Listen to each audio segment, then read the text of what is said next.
All right, you are welcome again. Today, let's talk about proofs of some of the properties of Cartesian products. Okay, some of the properties. Now, let's take a look at this. This one says we are to prove that A cross B intersection C is equal to A cross B intersection A cross C. Okay, A cross B intersection C is equal to A cross B intersection A cross C. Now, before we continue, what does it mean by intersection? So, for instance, when we have A intersection B, it's talking about a set of elements, let's say X, such that X exists in A and also X exists in B. The element you can find in A and B. Okay, good. Now let's go. Since we have Cartesian products, and Cartesian product A cross B is talking about a set of pair elements that comes in pair. Let's say, for instance, A, B. That is the element. So, such that the first element comes from the first set and the second element comes from the second set. Okay? So here we have in our proof Cartesian, that is cross. So that means that our element is coming in pairs. So we say that let X, Y be any element of the set A cross B intersection C.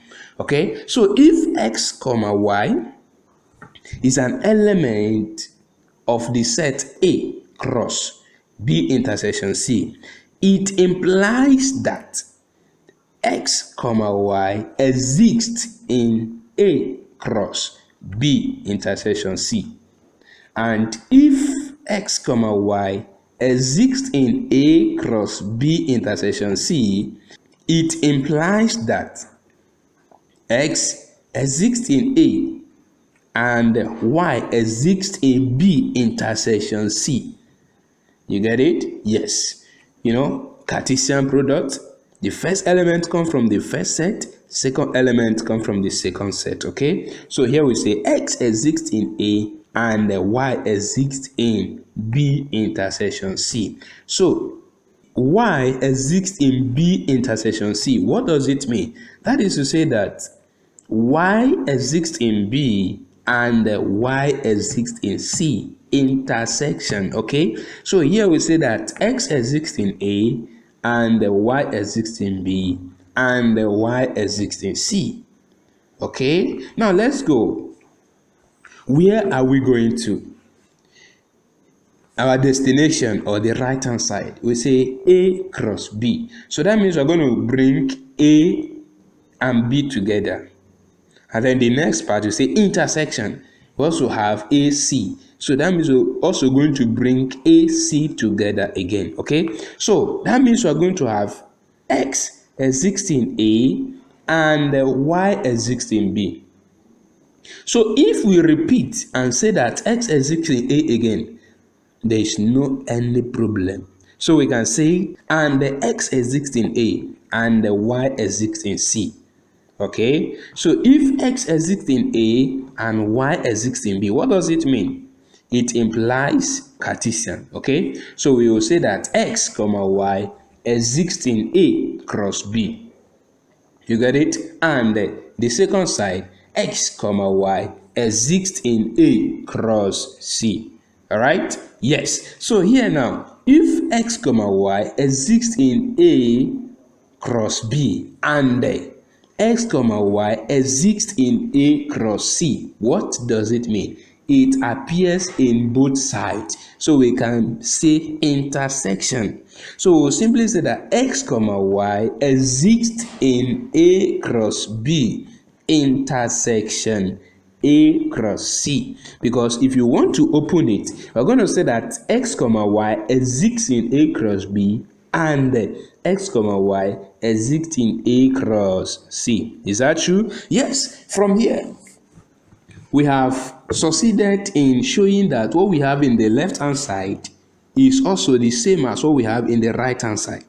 Okay, so here we draw our first conclusion and say that A cross B intersection C is contained in A cross B intersection A cross C. All right, yes. Now let's go again. Conversely, let's take what we have in the right hand side and see if it will give us what we have in the left. Okay, so now let's go. We say let x comma y be any element of the set A cross B intersection A cross C. Okay, so if x comma y is any element of the set A cross B intersection A cross C, that means x comma y exists in A cross B intersection A cross C. So if x comma y exists in A cross B intersection A cross C, it implies that x comma y exists in A cross B and x comma y exists in A cross C. We're talking about intersection. It appears in the first set and also appears in the second set. Okay, so if x comma y exists in A cross B, what does it mean? It implies that x exists in A and y exists in B.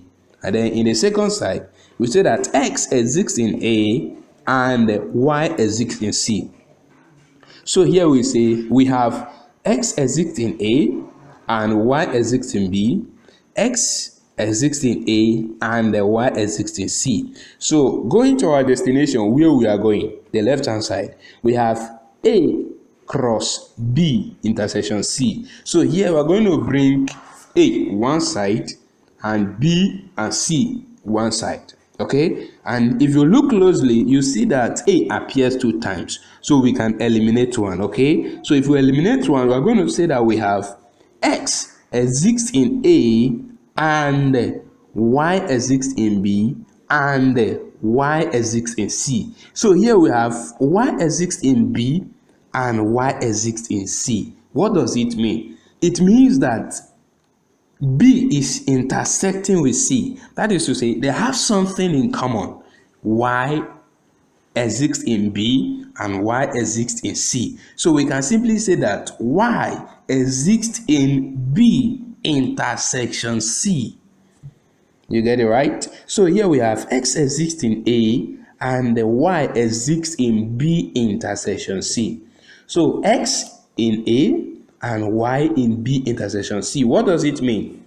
Cartesian product. So here we can say that x comma y exists in A cross B intersection C, where x, the first element, come from the first set, and y, the second element, come from the second set. Okay, so if you open it, it's still going to give you the same thing. Okay, so here we draw a second conclusion and say that A cross B intersection A cross C is contained in A cross B intersection C. So here we have 2 conclusions. So if A is a subset of B and B is a subset of A, and A and B are not proper subset, therefore A is equal to B. The same thing applies here. The first conclusion, we say that A cross B intersection C is contained in A cross B intersection A cross C. And the second conclusion, we say that A cross B intersection A cross C is contained in A cross B intersection C. So therefore, we conclude and say that A cross B intersection C is equal to A cross B intersection A cross C. All right, yes, thank you very much. Thank you for watching. Please, if you are new to our YouTube, please subscribe, share and like our videos. Stay blessed.